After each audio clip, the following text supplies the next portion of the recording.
San Francisco শহর তার নাগরিকদের জন্য বড় ধরনের শিশু সেবা পরিকল্পনা ঘোষণা করেছে। বছরে $2,30,000 কম আয় থাকা পরিবারগুলো এবার বিনামূল্যে চাইল্ড কেয়ার পাবেন, আর $3,10,000 কম আয়ের পরিবারগুলো 50% ভর্তুকি পাবেন। এই উদ্যোগের উদ্দেশ্য হল বিশ্বের সবচেয়ে ব্যয়বহুল শহরগুলোর মধ্যে একটি পরিবারকে আরও সাশ্রয়ী করে তোলা।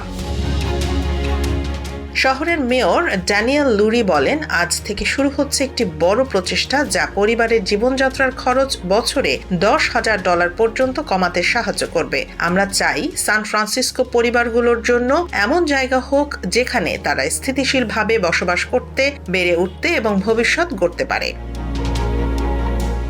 এর আগে শহরে বিনামূল্যে চাইল্ড কেয়ার সুবিধা কেবল 110% এলাকা, মধ্যম আয়ের কম পরিবারের জন্য সীমাবদ্ধ ছিল। নতুন পরিকল্পনায় এই সীমা 150% ও 200% আয়ের পরিবার পর্যন্ত সম্প্রসারিত হয়েছে। সান ফ্রান্সিসকোর শিশু কাউন্সিলের তথ্য অনুযায়ী এখানে এক শিশুর চাইল্ড কেয়ারের গড় খরচ বছরে $20,000 থেকে $30,000, যা মধ্যম আয়ের পরিবারের আয়ের প্রায় 18 থেকে 30% চলে যায়।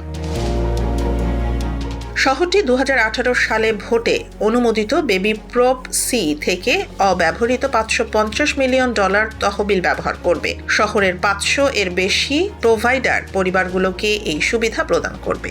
আধুনিক এবং সাশ্রয়ী চাইল্ড কেয়ার পরিবারগুলোকে সান ফ্রান্সিসকোতে স্থায়ীভাবে থাকার সুযোগ দেবে এবং শিশুদের সুস্থ বিকাশ নিশ্চিত করবে।